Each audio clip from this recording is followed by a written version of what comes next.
Good morning, and welcome to Redeemer Lutheran Church. I'm Pastor Gary Lodeholt. Just a week or so ago, I was talking with someone who was greatly disturbed by some circumstances in her life, and as part of our discussion, I shared a fairly unusual and pretty well unknown Bible story with her that I thought might help in this particular situation. I shared the story, and she looked back at me with surprise and said, "That's really in the Bible?" The story I shared is really a fascinating story and an important one for our lives, and perhaps I will share that in another Pastor Gary Live topic sometime. However, what I want to focus on today and this week was her surprise at the Bible story. We tend to know many of the famous big stories in the Bible. We might remember them from children's Bible storybooks we had when we were young, or the ones we read to our own children or grandchildren. We've heard those stories too, but in sermons and scriptures and in readings in church. But the thing is, these aren't all the stories in the Bible. There are lots of smaller, much lesser-known stories that are fascinating and which also have much to say about God and faith and our relationship with God and one another. So this week, I want us to look together at some of these people and stories you've probably never heard of. Today, we want to talk about Phinehas. Phinehas' story really begins with Balaam, who has a story of his own we should look at sometime also. At this point, however, it is enough to say that Balaam was a famous soothsayer in his day.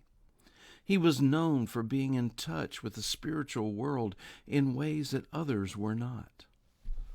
So as the Hebrew people were beginning to move about after the Exodus from Egypt, they came at one point to the land of Midian and wanted to pass through to the Promised Land.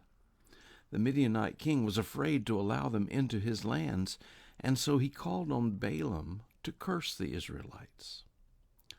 Long story short, that didn't work out, and the king of Midian was still looking for a way to stop the Hebrews.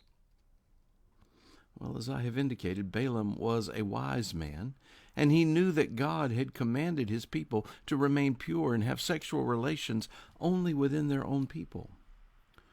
Balaam advised the king to have the women of Midian seduce the Hebrew men. Well, they did, and God sent a plague among the Hebrews as punishment for their infidelity to what God had promised and their infidelity to God as well.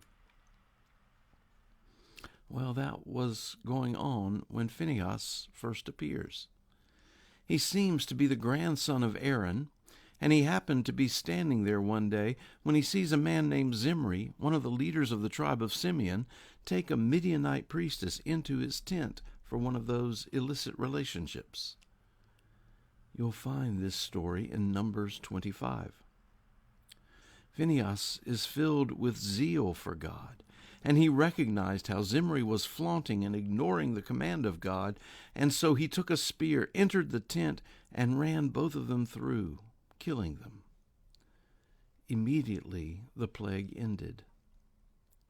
After all this, God spoke directly to Moses and declared that Phinehas would one day become high priest.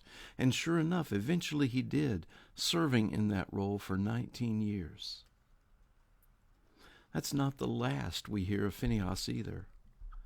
A bit later, the Israelites sent an army against the Midianites, raising 1,000 soldiers from each tribe, and to lead this 12,000-man army, they chose Phinehas. There was a great battle which the Israelites won, and not a single one of Israel's 12,000 soldiers was killed. And that's still not all we hear about Phinehas. It seems that much later on, Ezra, who was put in charge of reconstituting the spiritual life of Israel after they returned from the exile in Babylon, Ezra was a descendant of Phinehas. Perhaps that says something about how Phinehas' faith was passed down in his family. In one other story, tradition says that it was Phinehas, but he isn't named. As the people were about to enter the Promised Land under the leadership of Joshua, they had to first get past Jericho.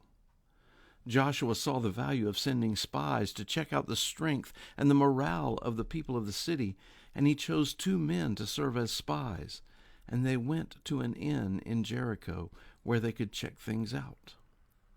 There they met Rahab, who protected them and assured them of victory. They promised to save her and her family in the battle that was to come, and went back and told Joshua these things.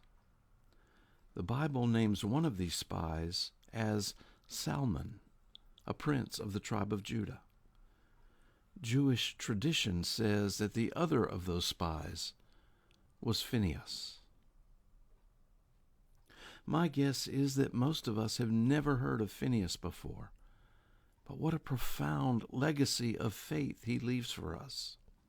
He was a person who strove to be faithful in all things and who dared great things because of his faith and commitment to God.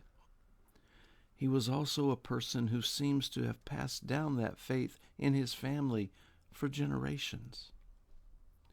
Perhaps in that, he can be a model of the kind of faithful person we all should be.